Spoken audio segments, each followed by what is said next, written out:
দশ মহাবিদ্যা বিদ্যা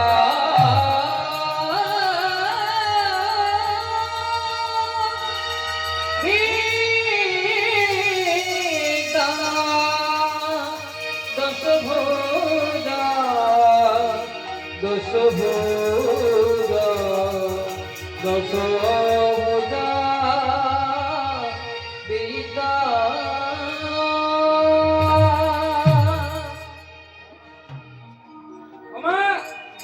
দশ মহাবিদ্যা ধারণ করলি কালী তারা ষোড়শী মাতঙ্গিনী ছিন্নমস্তা বগলা কমলা দশ মহাবিদ্যা দেবী পরিত্রাণ পরায় বরায়ণী উগ্র প্রচন্ড রূপ ধারণ করতে মহাদেব বলছে সতী তিষ্ঠ তিষ্ঠ তিষ্ঠ। শান্ত হয়ে গেছে, তুমি যাবে, তবে শোনো তোমাকে একা যেতে দেব না। নন্দী ভেঙ্গি পঞ্চদলাই করে মাকে নিয়ে যা দক্ষালয়। ওমা পঞ্চদলাই করে আমার সতী যাচ্ছে দক্ষালয়। এদিকে আমার সমস্ত দেবতারা আছে শুধু মহাদেব ছাড়া, এমনকি নারায়ণ নারদ সমস্ত দেবতা সবকে। এইবারে প্রজাপতি দক্ষরাজ কি করলো, যজ্ঞে আহুতি দিবে। আর যজ্ঞের আহুতিটা যখনই মা দিবে, ওই যজ্ঞের আহুতিটা হাতে নিয়ে পরম ব্রহ্মা যজ্ঞ করাচ্ছে। আর প্রজাপতি যজ্ঞের আহুতিটা যদি দিয়ে দেয় তাহলেই শিবহীন যজ্ঞ সমাপ্ত। আর ঠিক সেই সময় যখন দিচ্ছে আর মা সতী চিৎকার করে ঢুকছে, পিতা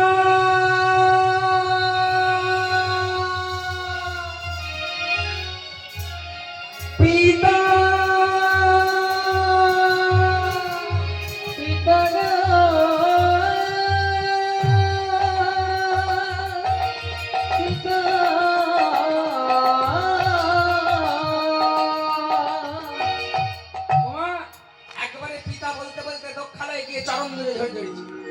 আর চরণ দুটো জড়িয়ে ঘরে কাঁদতে কাঁদতে বলছে সত্যি, বাবা মহাদেবের কোনো রাগতাপ কোনো কিচ্ছু নেই, কোনো কিচ্ছু নেই। তুমি অন্তত একবার যাও, তুমি একবার যদি মহাদেবকে গিয়ে বলো এখনো মহাদেব আসবে। দক্ষরাজ বলছে অসম্ভব, তুই এখানে এসেছিস বিনা নিমন্ত্রণ নয়, তোকে লজ্জা করে না? আমি সেই ভাঙড় বলা সেই শ্মশানচারী সেই ছাই ভাষ্যমাকে ভূত পিশাচ তার পাশ, আমি তাকে দেবতা বলে মানি না, মানি না, মানি না। আমার আবার কাঁদছে, সতী আমার চরণ ছেড়ে দে। প্রজাপতি দক্ষরাজ বারবার বলছে আমার চরণ ছেড়ে দে, ছাড়ছে না। শেষকালে বলছে বাবা তুমি অন্তত যদি না যাও যাবে, এই যজ্ঞে অন্তত মহাদেবের নামে একটা আসন দিয়ে রাখো। অন্তত এই কলির দিন যখন যজ্ঞ হবে মহাদেবের নামে অন্তত একটা আসন দেবে, আমার স্বামী তো তবু একটা আসন পাবে। বলছে সতী আমি এই পৃথিবীর মানুষকে বুকে জানিয়ে দেবো যে মহাদেব কোন দেবতার মধ্যে পড়ে না। আমি এই যজ্ঞে আহুতি দিয়ে দিলে এই সমস্ত দেবতা থেকে বঞ্চিত করে দেবো। এখনো বলছি চরণ ছাড়, এখনো বলছি চরণ ছাড়। মা সতী স্বামীর নিন্দা সহ্য করতে পারল না, স্বামীর নিন্দা সহ্য করতে না পেরে মা যজ্ঞের পাশে দেহ ত্যাগ করলে। মা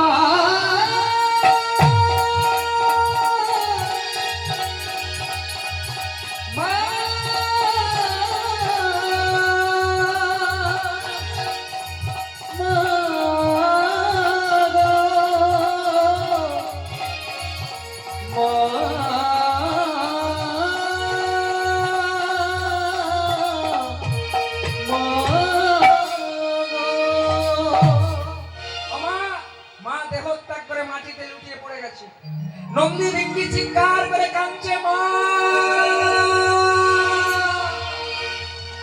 এখানে মহাদেব ধ্যানস্থ ছিল। বাবা মহাদেব ধ্যানে জানতে পারলো সতী দেহ ত্যাগ করেছে। এক মুষ্টি জটা ছিঁড়ে মাটিতে নিক্ষেপ করে বলছে লক্ষ লক্ষ বীর ভক্তের জন্ম হোক, জন্ম হোক, জন্ম হোক।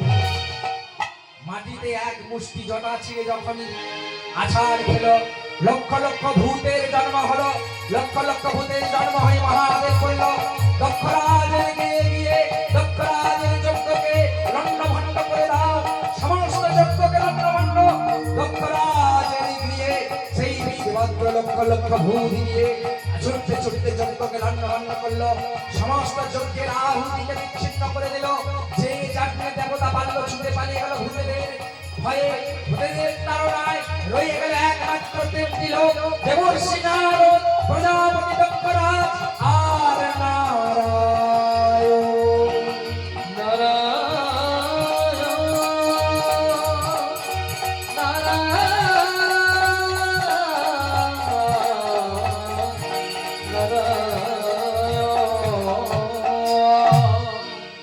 ওমা, সবাই যে যেমন পেরেছে ভূতের ভয়ে পালিয়ে গেছে বাবা। শুধু তিনটি লোক রয়ে গেলেন। সতীর দেহটা পড়ে রয়েছে, প্রজাপতি দক্ষরাজ দাঁড়িয়ে আছে, নারায়ণ দাঁড়িয়ে আছে, নারদ দাঁড়িয়ে আছে, আর মহাদেব তীক্ষ্ণ মহাকাল রূপ ধারণ করে ছুটতে ছুটতে আসছে। আর ছুটতে ছুটতে সতী সতী সতী সতী বলে একবারে যজ্ঞের সামনে এসেই বলছে সতী। সতীর দেহটাকে দেখতে পেয়ে বাম স্কন্ধে তুলে নিলেন, সতীর দেহটাকে বাম স্কন্ধে তুলে নিলেন। আর বাম স্কন্ধে সতীর দেহটাকে তুলে নিয়ে মা সতীকে বলছে সতী সতী সতী সতী। আমার সতী সতী করছে, সতী আর সাড়া দিচ্ছে না। নারায়ণ বলছে মহাদেব তোমার সতী কালের হাসে হারিয়ে গিয়েছে, তুমি পুনরায় গিয়া করহ অপেক্ষা কৈলাসে, কিছুদিন পর তুমি পাবে সতী আবার পুনরায় ফিরিয়া আসে। যখনই বলেছে মা আরো উগ্রচণ্ডা হয়ে গেছে, মহাকাল রূপ ধারণ করছে মহাকাল। সেই সতীর দেহটাকে নিয়ে তাণ্ডব নৃত্য করছে দক্ষালয়। কিভাবে করছে মা? বলছে জাগো জাগো জাগো জাগো মহাকাল, জাগো জাগো জাগো মহাকাল, জাগো জাগো জাগো মহাকাল, জাগো জাগো জাগো মহাকাল, জাগো জাগো মহাকাল, জাগো জাগো মহাকাল, জাগো জাগো মহাকাল, জাগো জাগো মহাকাল। এইভাবে তাণ্ডব নৃত্য করছে।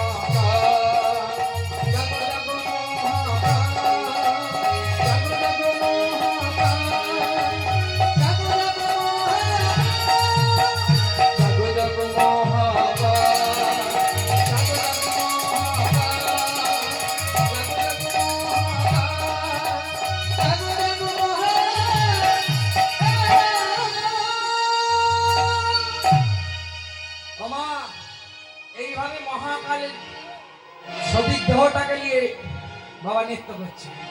আর নৃত্য করতে করতে দেবর্ষি নারদ বলছে নারায়ণকে প্রভু আপনি আছেন, কিছু একটা করুন, যতক্ষণ এই দেহটা থাকবে ততক্ষণ এইভাবে নৃত্য করবে। সুদর্শন চক্রকে ডাকলেন প্রভু, সুদর্শন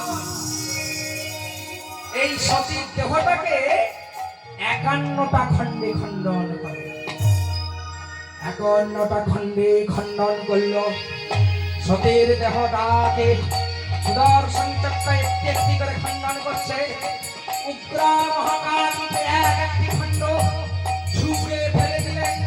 মায়ের কেশ পড়ল বৃন্দাবন বৃন্দাবনেশ্বরী, মায়ের নয়ন পড়ল তারাপীঠে তারামা, মায়ের দক্ষিণ দিকে স্তন পড়ল স্তন্যপ্রায়, মায়ের নরহাদিতে পড়ল নরেশ্বরী, মায়ের জিহা পড়ল জ্বালামুখী, মায়ের জনিতার পড়ল কামরূপে কামাখ্যা, মায়ের দক্ষিণ চরণ চাক্ষ কুলি পড়ল কলিকাতা কালীঘাট কালীমা, মায়ের কণ্ঠ মুকেশ্বরী পড়ল নরহাদি, এলাহাবাদে কঙ্কণ পড়ল কঙ্কণেশ্বরী। এইভাবে 51টি খণ্ড মায়ের পড়ল পীঠস্থানে, এক একটি পীঠস্থান হয়ে বলল মায়ের অঙ্গ হইতে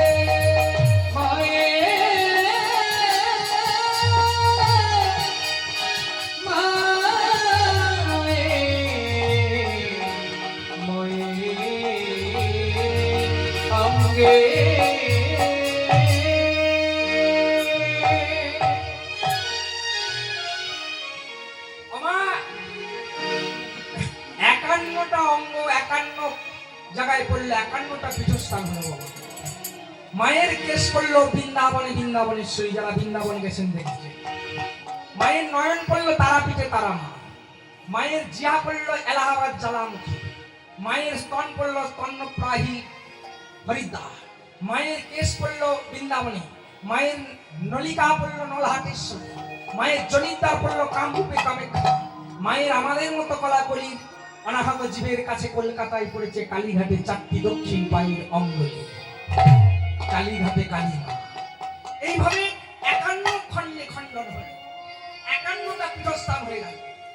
মহাদেব শোকে কাতরে দুঃখে নন্দী ভৃঙ্গিকে সঙ্গে নিয়ে, বৃষকে সঙ্গে নিয়ে কৈলাসে ফিরে এলেন।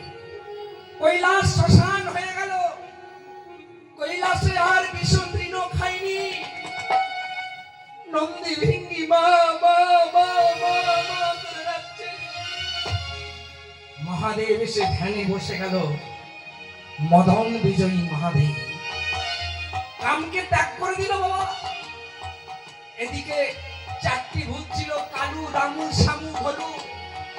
তারা সবসময় না খেতে পেয়ে চি চি করছে, শ্মশান থেকে মা মা করে ডাকছে। বেশ কিছুদিন যায়। দেবর্ষি নারদ বলছে, আমার জন্য মামার সংসারটা শেষ হয়ে গেল।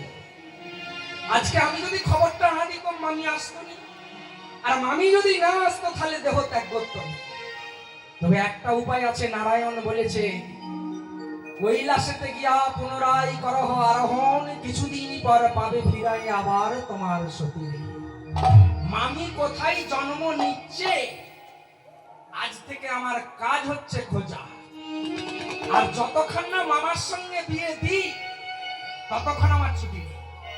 প্রত্যেকদিন দেবর্ষি ঢেকিয়ে করে নাম দিতে দিতে সত্য মত্ত পাতাল খুঁজছে, মামি কোথায়, মামি কোথায়, মামি কোথায়, খুঁজে পাচ্ছে না। আর বাবা মা কোথায় জন্ম নিল জানেন? মা জন্ম নিয়ে এখানে গিরিরাজের ঘরে। এবারে মায়েদেরকে বলি, মা কলিযুগে অনেক মায়েদের আছে দেখবেন 2টো করে ছেলে, কারো আছে 2টো করে মেয়ে। কারো 2টো মেয়ে আছে, ছেলে নেই, কারো ছেলে 2টো আছে, মেয়ে নেই। যার 2টো মেয়ে আছে সে দেখবেন কলতলাতে জল আনতে গিয়ে যে 2টো ছেলে আছে সে বলবে, ওরে বাবা 2টো তোর মেয়ে, তুই তো 8 করি। আমার শাস্ত্রের বচনে কি বলতে জানেন? ছেলে মেয়ে 2 থাকতে হবে, তবে 8 কুড়ি নামটা ঘুচবে। যার 2টো ছেলে সেও 8 কুড়ি, আর যে 2টো মেয়ে তার সেও 8 কুড়ি। এখন গিরিরাজের ছেলে ছিল বাবা, মেয়ে থাকে। এখন একটা মেছনে মাছ বিক্রি করতে বেরিয়েছে। একটা চুবড়িতে করে মাছ নিয়েছে কোমরে, আর মাছ নিয়ে মাছটা এইভাবে চুবড়িতে নিয়ে চলেছে। আর ওই দাঁড়ে দাঁড়ে গিয়ে বলছে, শুনছেন শুনছেন, মাছ নেবে গো, মাছ নেবে। এইভাবে যাচ্ছে, মাছ নেবে গো মা। এখন দাঁড়ে দাঁড়ে বলে বলে যাচ্ছে মাছ নেবে, মাছ নেবে। আর গিরিরাজ পুজো করতো মা দুর্গার মূর্তি। দুর্গা পুজোটি করে, মূর্তিটি পুজো করে, আর গিরিরাজ রাজকার্যে যাবে, আর দরজাটা খুলে দিয়েছে। আর দরজাটা খোলার সঙ্গে সঙ্গে পড়বি পড়ই মেছুনির মুখের সামনে। এখন মেছুনিটা চিৎকার করে বলছে, ছি ছি ছি ছি ছি ছি গো, এই মাছগুলো পচে যাবে। এমন 8 কুড়ো রাজার মুখ দেখলাম, এই মাছগুলো বিক্রি হবে না। রাজা মনে মনে চিন্তা করছে, আমার রাজ্যে পালিত ও একটা মেছুনি আমাকে কিনা বলে 8 কুড়ো রাজা, আমি আজকে রাজকার্যে যাব না। আমি মাকে গিয়ে বলবো, মা বলে তুই একটা মেয়ে দে, নাহলে তুই মেয়ে হয়ে জন্ম নে। আমা তাই কি করলো বাবা, তাই কি করলো, ওই মূর্তিটার পাশে গিয়ে বসলে, আর বসে পুজো করতে লাগছে। কেমন ভাবে? আমার দুর্গা মূর্তিটার কাছে গিয়েছে, আর দুর্গা মূর্তিটার কাছে গিয়ে দুর্গা মূর্তিটাকে সঙ্গে নিয়ে ঠিক এইভাবে বসেছে।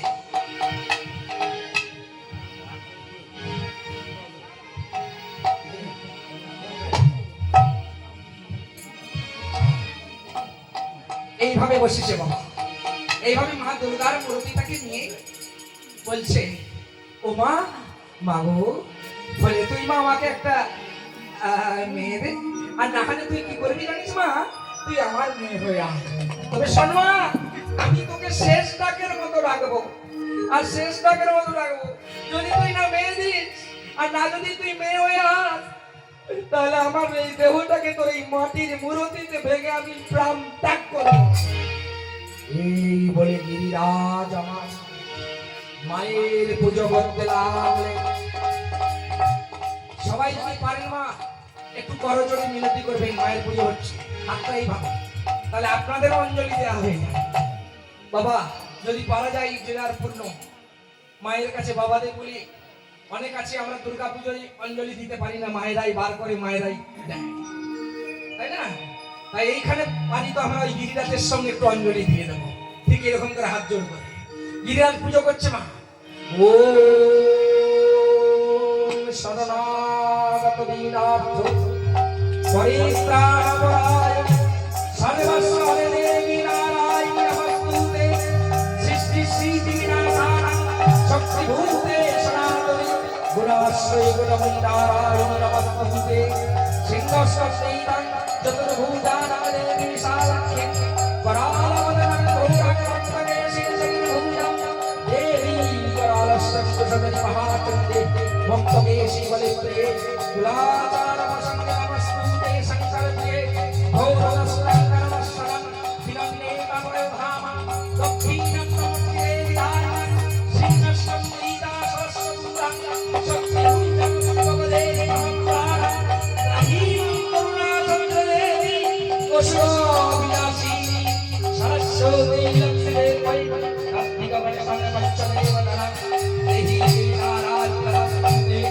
নমস্তস্যৈ নমস্তস্যৈ নমস্তস্যৈ নমঃ या देवी सर्वभूतेषु मातृरूपेण संस्थिता नमस्तस्यै नमस्तस्यै नमस्तस्यै नमः या देवी सर्वभूतेषु मातृरूपेण संस्थिता नमस्तस्यै नमस्तस्यै नमस्तस्यै नमः या देवी सर्वभूतेषु बुद्धिरूपेण संस्थिता नमस्तस्यै नमस्तस्यै नमस्तस्यै नमो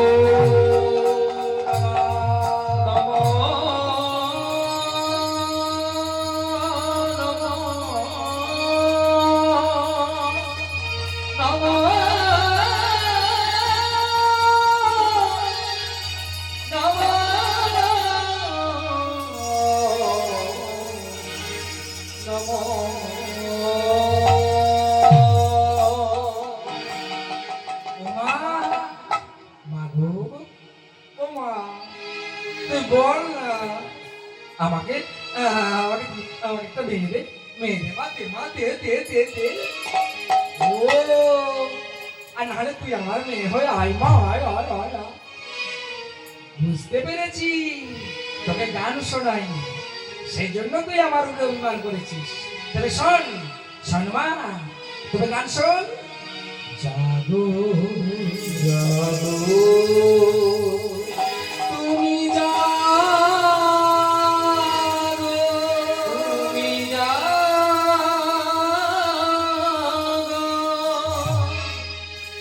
জাগো দুর্গা মা, জাগো দশ প্রহর ভাগিয়ে অভয় শক্তি বড় পদায়িনী তুমি জাগো জাগো তুমি জাগো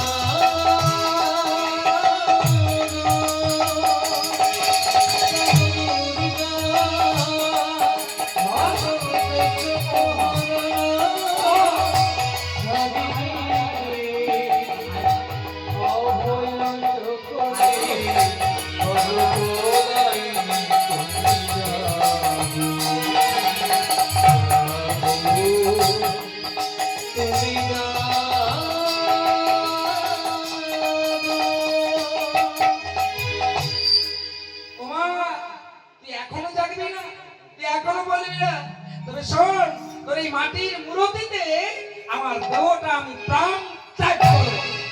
এই বলে গিরিরাজ মাটির মূর্তিতে মাথাটাকে ঢুকতে লাগলেন। মা মা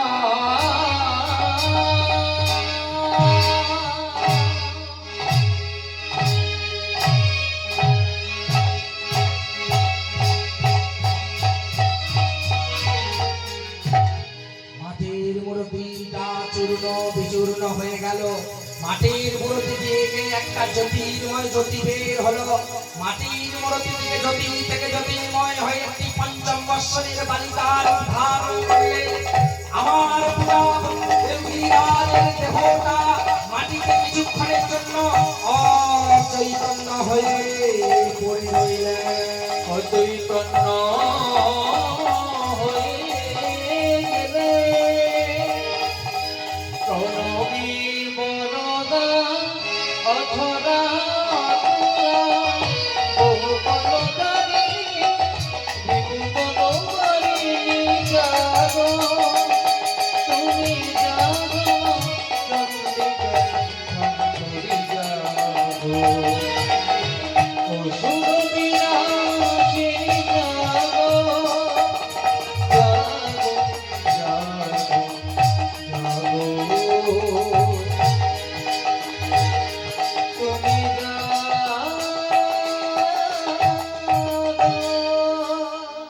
ওমা মাটিতে অচৈতন্য হয়ে বাবা পড়ে রয়েছে গিরিরাজের দেহ।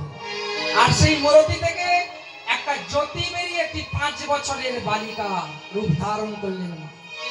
ওমা আর ধারণ করেই ওই মাথার কাছে গিরিরাজের গিয়ে মাথাটাকে নাড়াচ্ছে, আদু আদু কথা বললেন। ঠিক 5 বছরের মেয়েটা যেরকম একটা আদু আদু কথা, ঠিক এইভাবে মাথাটা নাড়াচ্ছে। কেমন করে গো? এইভাবে বলছে, ও বাবা মো ও মো মো ও মো ও মো ও মো ওমা বাবা বাবা বাবা বাবা করতে করতে গিরিরাজের চৈতন্য ফিরেছে। আর চৈতন্য যখনই ফিরেছে মা, সেই চৈতন্য যখনই ফিরেছে, চৈতন্য ফিরতে দেখছে একটা বাচ্চা মেয়ে দাঁড়িয়ে আছে, আর বাচ্চা মেয়েটাকে কোলে তুলে নিয়ে একবারে মা কোলে তুলে নিয়েছে। আর কোলে তুলে নিয়েই বলছে, এ তুই বাবা বাবা করছিস? তোর নাম কি? বল বল বল বল, তোর কি নাম? মেয়েটা বলছে, আমার আমার তো এখন অনেক নাম। আমার পূর্বে নাম ছিল দুটি। মায়েরা পূর্বে কি নাম ছিল? দুটি নাম ছিল। মহাদেব ডাকতো কি নাম বলে?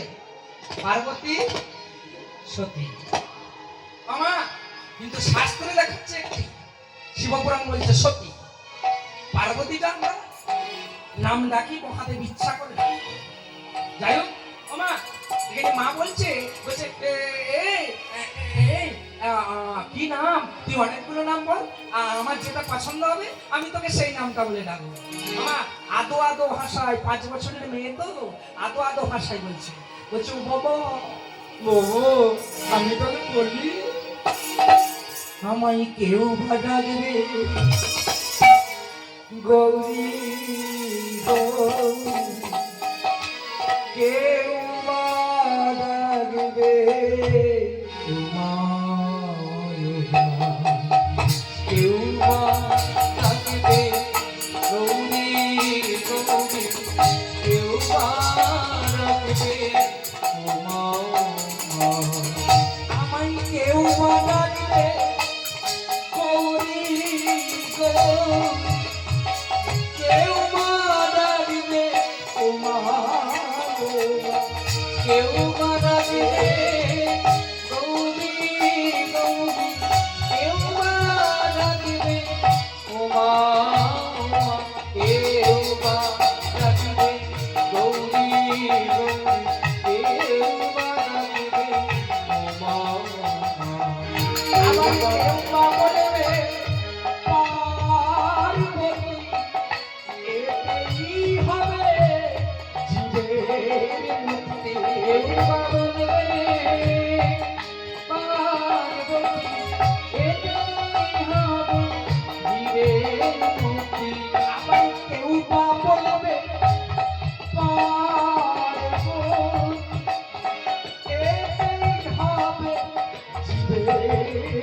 কেউ বা বলবে পার্বতী, কেউ বা বলবে দেবকী, কেউ বা ডাকবে গৌরী গৌরী, কেউ বা ডাকবে উমা উমা, কেউ বা ডাকবে গৌরী গৌরী, কেউ বা ডাকবে উমা উমা। গৌরী মা কি, যারা ঘুমাচ্ছেন তাদের কি।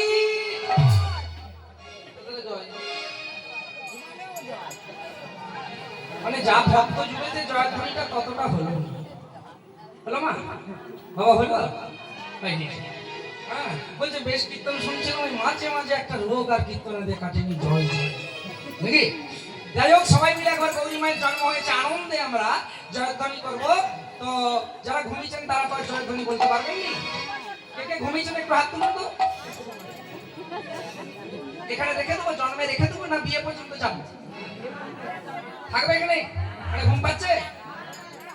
হ্যাঁ আচ্ছা, যদি ঘুম না পেয়ে থাকে তাহলে জয়ধ্বনিটা এমন দিতে হবে যেন খুব শুনতে পাই। তোমরা এই প্যাক প্যাক করে পারো তো, বন্ধ করো দেখি মায়েরা বাবারা ঘুমোচ্ছে না কি করছে, বা ভালো কীর্তন শুনছে কিনা। গিরিরাজ কি,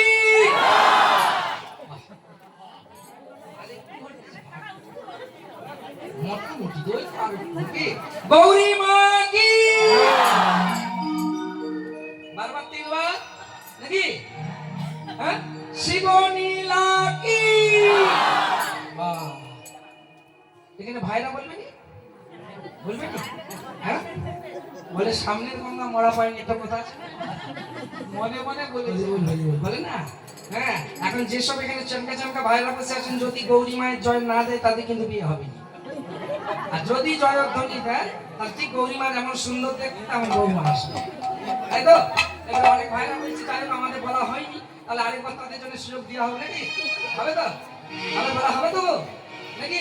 দেখবেন হাওড়া, দেখবেন আমরা এই মাঝে মাঝে আসি না, ওই হাওড়ায় নেমে গঙ্গায় স্নান করি। হ্যাঁ আমাদের ব্যাগে তো তেল সাবান সবই থাকে, সেটা স্নান করি, কিন্তু হাওড়ার গুমতিওয়ালার মধ্যে দেখছি কলে টিউলে জল নিয়ে স্নান করি। হ্যাঁ সেই জন্য ব্যাপার হচ্ছে, সামনে বসেছেন আমার ভাইরা বলছে বলছে মনে মনে, কিন্তু ঠিক আলা হয়ে গেছে, ওই জন্য বলছি লীলাটা তো বড়, তাহলে এখানেই রেখে দিই, রেখে দেবো। এরপরে যত যাবো তত রং হবে, মানে নারদ আছে না। যাই হোক, তাহলে শিবনীলা কি, বাহ হয়েছে। তাই এখানে গৌরী মা বলছে আমার অনেক নাম। কি নাম না, বলছে আমার গৌরী, আমাকে কেউ পার্বতী, কেউ দুর্গা, কেউ অম্বিকা, কেউ মহামায়া, এরকম মা দুর্গার তো অনেক নাম, এরকম বলে যাচ্ছে। আর আমার গিরিরাজ বলছে শোন, আমি অত পার্বতী, দুর্গা, ওসব মহামায়া, যোগমায়া, ওসব আমি কিছু বলতে পারবো না। আমি নাম দিলাম, আমার আজ থেকে নাম হলো গৌরী মা। আমার গৌরী মা ধীরে ধীরে ধীরে ধীরে বড় হচ্ছে, আর গৌরী মা ধীরে ধীরে বড় হচ্ছে বাবা। আর এখানে একদিন গৌরী মা গিয়ে বলছে ও বাবা, বাবা ঠিক 8-9 বছর বয়স, বলছে বাবা আমাকে একটা শিব মন্দির করে দেবে। বলছি মা তুই এত বছর বয়স ছিল, তোর 8-9 বছর, কোনোদিন কোনো কিছু চাসনি, তুই শিব মন্দির চাইছিস? আমার ওই দুর্গা মন্দিরের পাশেই আমি শিব মন্দির বানিয়ে দেবো। আমার একটা বিশাল বড় শিব মন্দির বানিয়ে দিলেন না গিরিরাজ। আর বানিয়ে দিয়ে মন্ত্রীকে বলল, মন্ত্রী বাজার থেকে সবচেয়ে বড় শিবের যে মূর্তিটা, সেই বড় শিবের মূর্তিটা নিয়ে এসে বসিয়ে দাও। ঠিক 12 বছর বয়স হচ্ছে মা। 12 বছর বয়স হতেই গিরিরাজ রাজকার্যে বাবা ব্যস্ত আছে, আর পিছন দিকে গিয়ে গৌরী মা দাঁড়িয়েছে। আর গৌরী মা দাঁড়িয়ে ঠিক এইভাবে খেলছে। ও বাবা, বাবা, ও বাবা, আরে মা কি বল না। বলছি ও বাবা শোনো না, আমার তো আজকে তো কালকে শিবরাত্রি না, আমি আজকে না উপোস দেবো, উপোস দিয়ে নিরামিষ করে আমি উপোস দিয়ে শিব পূজা করবো। তোর 12 বছর বয়স, তুই উপোস দিয়ে শিব পূজা করবি? আরে মা তুই পারবি? ঠিক 12 বছর বয়স হলে দেখবে মা আমার এই মায়েরা ছুটবে, আমার এই মেয়েরা 12 বছর বয়স হলে মা আমি শিবরাত্রি করবো। ওই গৌরী মা করেছিল। আজকে পূর্ণ 18 বছর বয়স গৌরী মা, যুবতী, দেখতে ঠিক মায়ের মতো। আর এদিকে নারদ থেকে গিয়ে খুঁজছে কোথায় মা জন্ম নিয়েছে।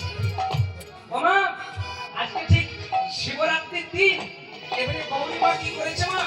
18 বছর বয়স, শিবের মন্দির মার্জন করা, শিবের ফুল তোলা, আকন্দ ফুলের মালা গাঁথা, শিবকে চন্দন করানো, শিবের সমস্ত কিছু করা। আমার তাই শিবের অঙ্গে ধরে শিবরাত্রির দিন। এবার একটা কাজ বলি, কিছুদিন আগে মানে আজকে 6 তারিখ, 2 তারিখে শিবরাত্রি গেছে, তাই তো মা? 3 দিন পেছনে কে কে শিবরাত্রি করেছিলেন এবারে হাত তুলুন। দেখি মায়েরা কে কে করেছিলেন। পেছন দিকে মায়েরা কেউ করেননি? ওই একজনেরই হাত উঠছে, শুধু সবই বার করছে, বাকিগুলো তার উঠছে নি, দেখতে পাই। ও মায়েরা শিবরাত্রি করেননি? করবেন। সব একাদশী যদি না করতে পারেন, বছরে 4টে একাদশী করবেন। সর্বতীর্থের পূর্ণ ফল একাদশী করবেন। সব একাদশী করলে তো খুবই ভালো। আর যদি সব একাদশী না করতে পারেন, বাছা 4টা একাদশী, বাছা 4টে পূর্ণিমা, আর বাছা 4টে চতুর্দশী, আর বাছা 4টে অমাবস্যা। নিশ্চয়ই পাঁচিতে দেখবেন রটন্তী, শ্যামাকালী এরকম পরপর আসে না? হ্যাঁ, সেই রকম 4টে করে করবেন, ধরবেন। ওই 4টে ধরতে ধরতেই দেখবেন নিজের শরীর বলবে সবগুলোই ধরবো। পাপ পুণ্য কেউ কোনো নিয়ে যাবে না, তাই বলে যাচ্ছে। এবারে কি করছে, পূর্ণ 18 বছর বয়স তো, আর 18 বছর বয়স না শিবরাত্রির দিন। যারা যারা করেন না শিবরাত্রি পরের বছর ধরবেন। আর কেমন করে শিবকে ধরে পুজো দিতে হবে, বাগিয়ে মায়েরা লক্ষ্য করে দেখো। ঠিক এইভাবে ওই মালা দিয়ে সাজিয়ে, চন্দন দিয়ে, আর আমার গৌরী মা শিবের নাম কীর্তন করছে, আর দেবর্ষি নারদ ঢেঁকি নিয়ে এই দিকে চলেছে। কোন দিকে? না, গিরিরাজের ভ্রমণের দিকে। তাই মা কি করলো, ঠিক এইভাবে।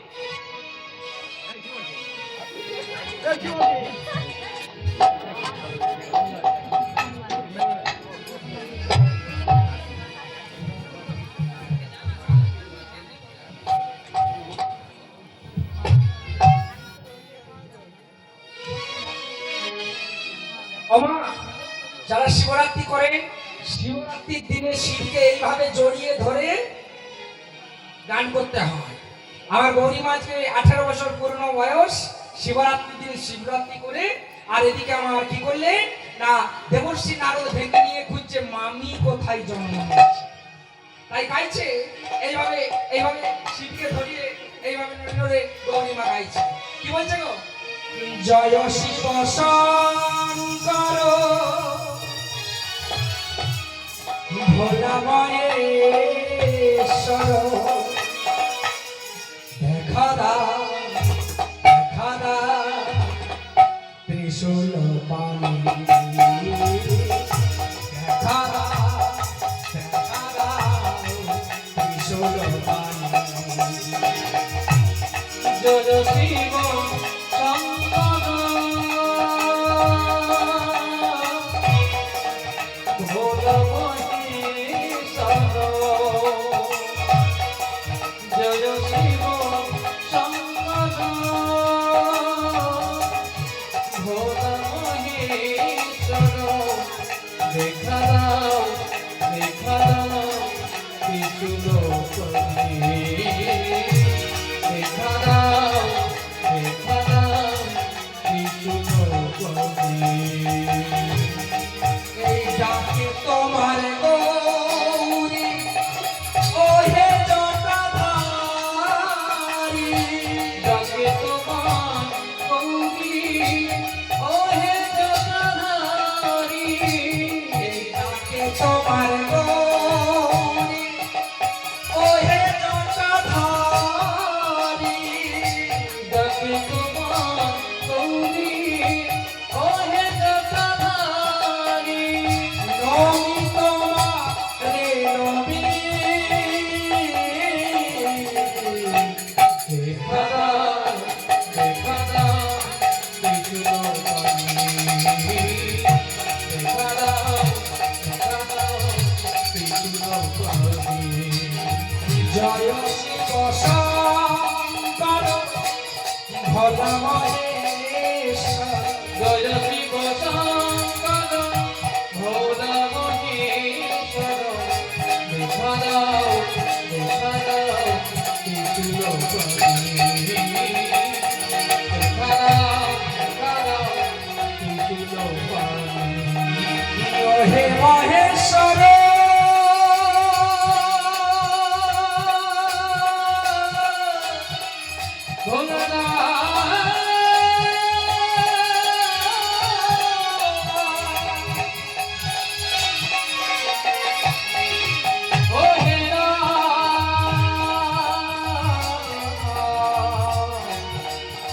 ভুলি না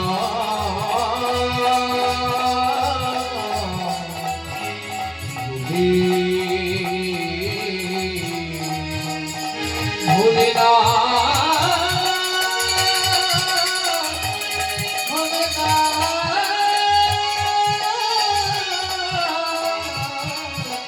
ভুলি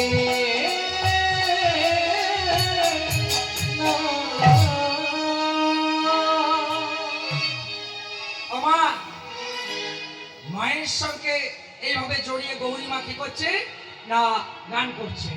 আর গান করতে করতে এদিকে আমার দেবর্ষি নারদ বাবা যাচ্ছিল ঢেঁকিতে করে, শুনতে পাচ্ছে যে গিরিরাজের ভ্রমণ থেকে কে যেন শিব গুণাগুণ কীর্তন করছে। ঠিক গানের গলাটা আমার মামির মতো লাগছে। যা হোক একবার দেখে আসি। নেমে পড়লো গিরিরাজের ঘরে নারদ। আর গিরিরাজের ঘরে নারদ নেমে গিয়ে গিরিরাজকে বলছে, মহারাজ আপনার ঘরে কে কে যেন শিবগুণাগুণ কীর্তন করছে, কে? গিরিরাজ বলছে, ও তো আমার গৌরী মা। গৌরী মা? চিন্তা করছে নারদ মনে মনে, মামির মতো গলা, পুরো গলাটা মামির মতো গামিয়ে। একবার ডাকবেন? ও আচ্ছা আচ্ছা, ডাকছি ডাকছি। ও সবসময় শিব মন্দিরেই থাকে, শিবের মার্জন করে, শিবের মালা দিয়ে সাজায়, চন্দন মাখায়, ফুলের মালা দেয়, শিবের কাছেই সবসময় থাকে। ডাকছি, গিরিমা, গৌরীমা, গৌরীমা, এদিকে আই তো মা। গৌরীমা মন্দিরে, আর এখানে গিরিরাজ বাবা ডাকছে। গৌরীমা তো জানে না নারদ এসেছে বলে। গৌরীমা বলছে, বাবা আসছি। আমার রাজার কন্যা তো, একবারে মা আমার কি করছে, আস্তে আস্তে গর্ভিণীর মতো গরম করে করে কমর টেনে নিয়ে চলেছে। আর কমর টেনে যাচ্ছে, আর কমর টেনে গিয়ে একেবারে দরজার কাছে গিয়েই দেখছে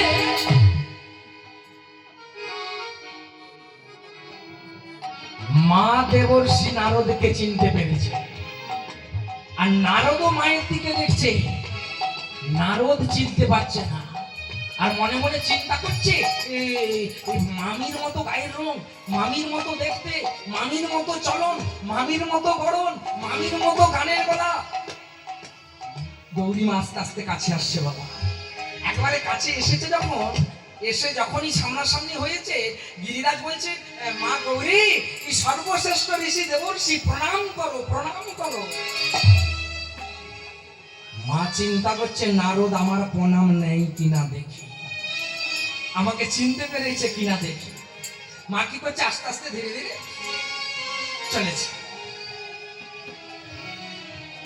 আমার যে প্রণাম করতে যাবে, নারদ বলছে, থামো থামো থামো মা, থামো থামো থামো থামো থামো, প্রণাম তো করবে, থামো না। আচ্ছা মা, তুমি কার পুজো করছিলে, সেবা করছিলে? যে কার সেবা করছিলে? না, বলছি আমি স্বামী সেবা করছিলাম। স্বামী সেবা? এই যে গৌরীমা, তুমি যে স্বামী সেবা করছিলে, ওই স্বামী সেবার কটি অপরাধ জানো? মায়েরা জানেন? কে কে জানেন মায়েরা? যাদের হাত তুলেছিলেন স্বামী আছে তারা বলুন, স্বামী সেবায় কটি অপরাধ জানেন নাকি? মানে গৌরীমাকে জিজ্ঞাসা করছে দেবর্ষি নারদ। শুনে নেন। বলছে গৌরীমা বলছে, স্বামী অপরাধ হলো তিনটি। তিনটি অপরাধ না স্বামী, স্বামী সেবা করতে গেলে তিনটি অপরাধ। কেমন? আমি যেমন দেখাচ্ছি আপনারা বাড়িতে তেমন করবেন না। গৌরীমা বলছে দেবর্ষি নারদকে, প্রথমে অপরাধ হলো চলনে, দ্বিতীয় অপরাধ হলো সেবাতে, তৃতীয় অপরাধ হইল শয়ন মন্দিরে। শয়ন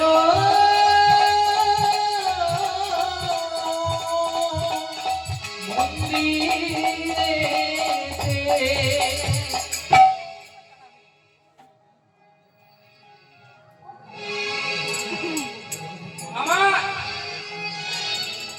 তাই বলছে স্বামীকে বলছে তিনটি অপরাধ বাকি। প্রথমে চলনে।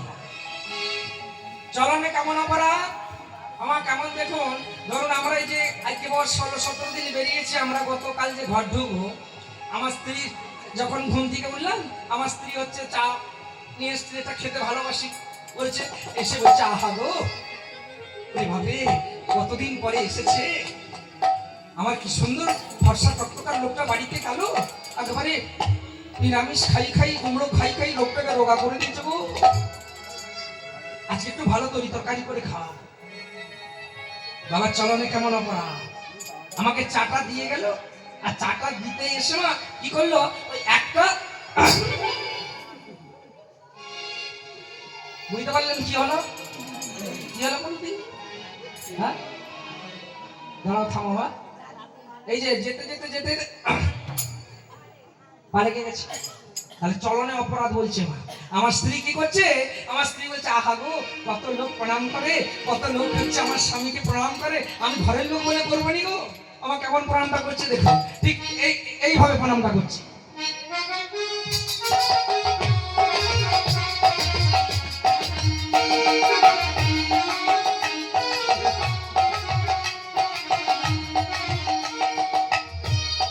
আমি বলছি শুনছো, আমাকে দুটো বিস্কুট দিয়ে দাও, খিদে লেগেছে। আবার বিস্কুট দুটো দিতে এসে মা ওই আবার কি করলো, এইবারে কেমন প্রণাম করছে বাবা দেখুন চলো না।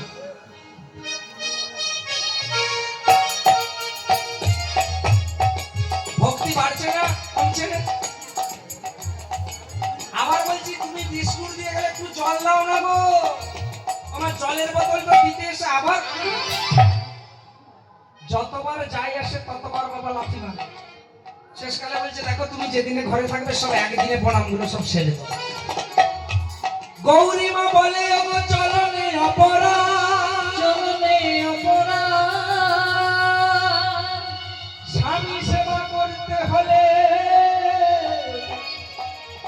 স্বামী চলনে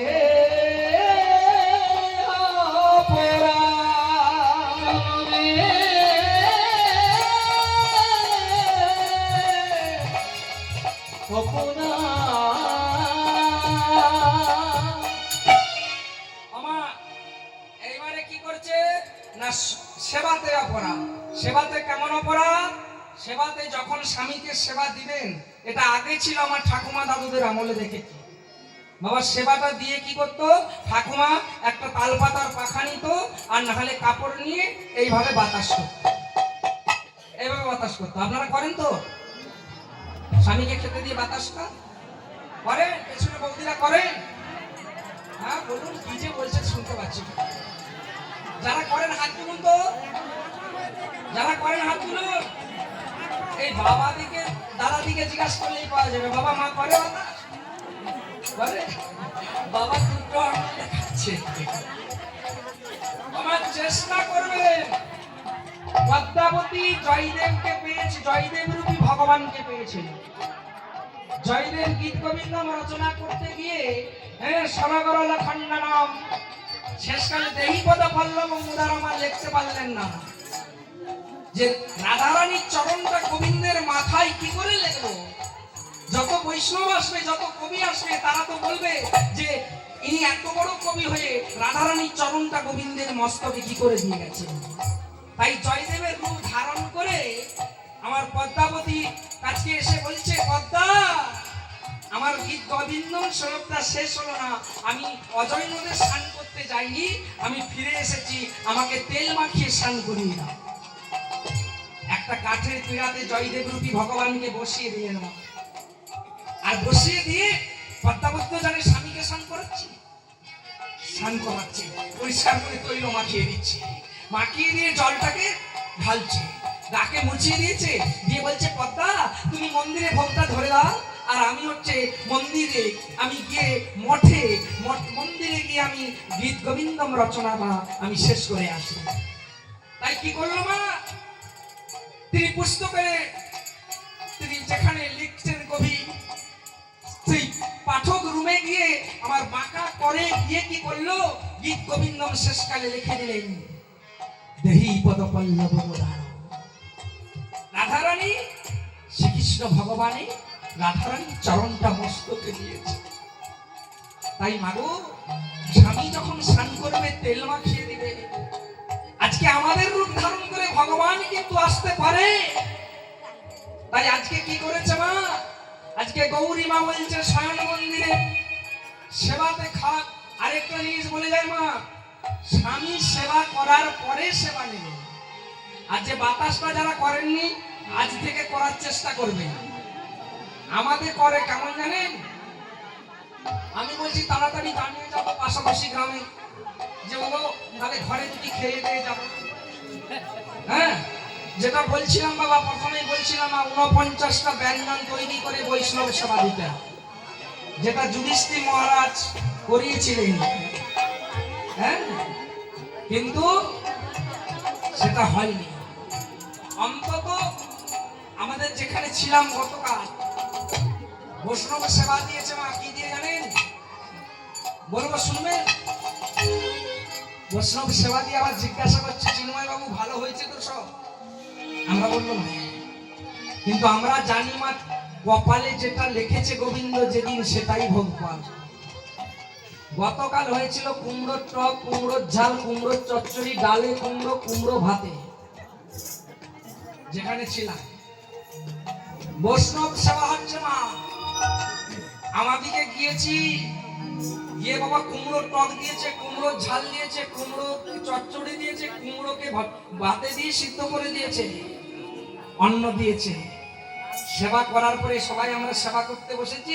এইভাবে করজোড়ে যেখানে গান হচ্ছে কমিটির ভাইরা বলছে, দাদা আর এরকম সেবা তো হলো, সব ঠিকঠাক সেবা হয়েছে তো? আমার যে ছেলেটা খোল বাজাচ্ছে এই ছেলেটা ডিগরা করছে গেছে, ডিগরা বুঝেন তো, একটু ঠোঁট কাটালো। ও বলছে, দাদা তুমি যদি বলো আমি তাহলে একটা কথা বলতাম ওদেরকে। আমি ভাবলাম বাবা শাস্ত্রে বলছে মার খাওয়ার বয়স নেই, শিক্ষার শেষ নেই। দেখবেন বাবা, বয়স হয়েছে মার খাননি, আবার বয়স বিমুদিত হয়েছে একটা মেয়েকে টানাটানি করে সম্মান হারাবেননি, সেটাও ঠিক নেই।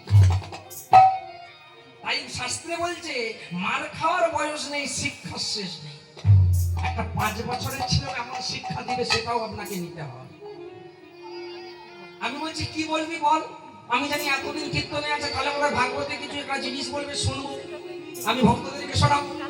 বলছে ওই যে ওরা বলছিনি যে সব ভালো হয়েছে তো, ঠিকঠাক হয়েছে তো?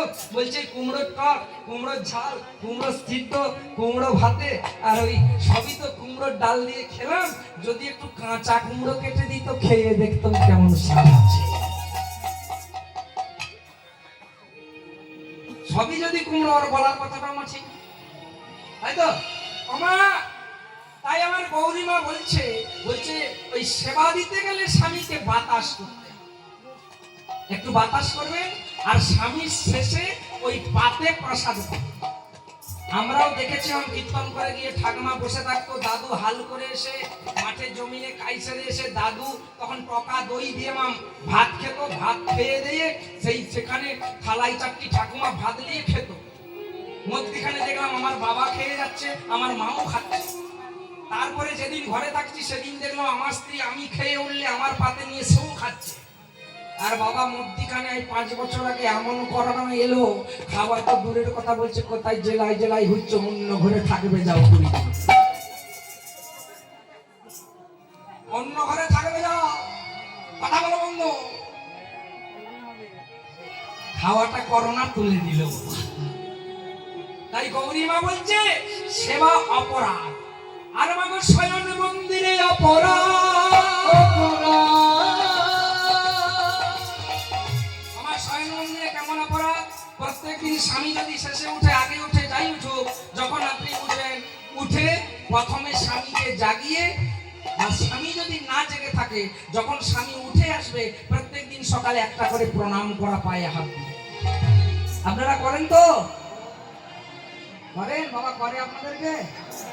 করে প্রণাম? হ্যাঁ করে?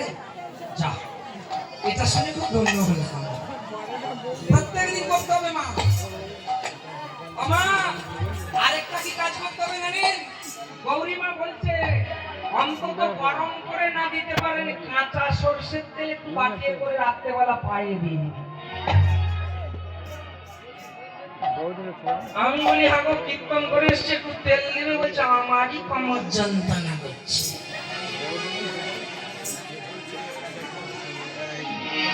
তুমি দিয়ে দাও।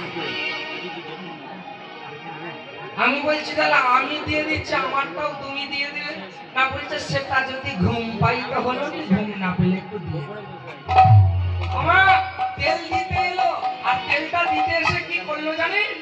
গৌরীমা বলছে তেলটা দিতে এলো, তেলটা দিতে এসে কি করছে দেখুন, তেলটা নিয়ে এসছে আর আমি কি করেছি চৌমুচে মুদ্রিত হয়ে পড়ে আছি যে আমার স্বামী সেবা কেমন করে আমার স্ত্রী আমি দেখবো। আমার একটা বর্ষাকালে কাদায় মানে পা দিলে একটা রোগ হয় আঙুলে, কি বলুন তো রোগ? হ্যাঁ, হাজা হাজা।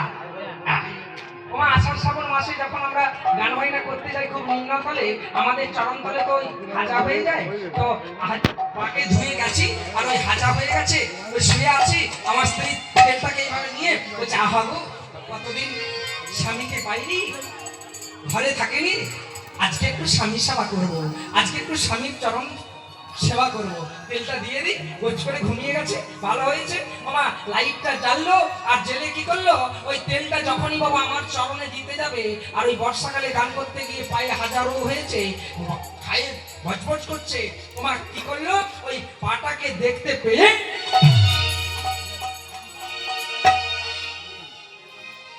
আমার দিয়াটা দূরের কথা 5 হাত দূরকে লাফিয়ে পালিয়ে গেল।